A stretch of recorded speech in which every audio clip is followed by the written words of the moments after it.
votre dernier mot. Vous parlez tout à l'heure de vivre en commun. Justement, le pouvoir en manière sur ce vivre en commun, en créant par exemple la CGDR qui a débouché finalement au H3 qui aujourd'hui lutte entre guillemets pour la réconciliation du Togo. Vous croyez en cette réconciliation? Tout ça là, c'est de la poudre aux yeux. Tout ça là, c'est de la fumée.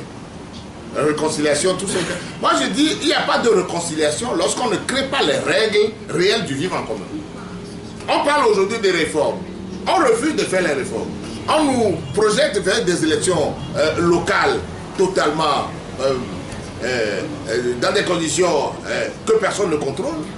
Mais lorsque vous faites tout ça là et que vous parlez de réconciliation, c'est là où la chose devient totalement insultante. Parce que les mêmes causes produisant les mêmes effets, on ne peut pas hier nous dire que c'est parce que c'est des élections mal maîtrisées, des élections volées trichées, qui ont entraîné justement la dégradation que nous connaissons aujourd'hui et qui nécessitent justement des discussions pour la réconciliation. Et nous prétendre que sans régler le problème des élections de manière correcte, on nous parle on nous dit que demain, on ne vivra pas les mêmes situations. C'est ça qui est, moi, à mon avis, assez bizarre dans ce qu'on est en train de faire. Nous devons régler les problèmes qui entraînent la violence, les répressions.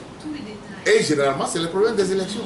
Lorsqu'on ne les maîtrise pas et on parle de réconciliation, vous avez beau utiliser de l'argent aujourd'hui pour sillonner le pays pour parler de réconciliation, mais lorsque, en période électorale, les mêmes comportements vont surgir, les mêmes contestations vont arriver, les mêmes violences vont arriver. Alors, vous allez passer votre temps à recommencer le scénario de réconciliation. Comment ça se fait?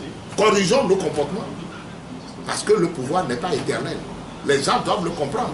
Le problème n'est pas éternel. On a vécu un moment, on a saisi une opportunité pour être au pouvoir, mais considérez que tôt ou tard, vous devez partir pour laisser d'autres agir. Merci, Monsieur le Président. C'est moi qui vous remercie.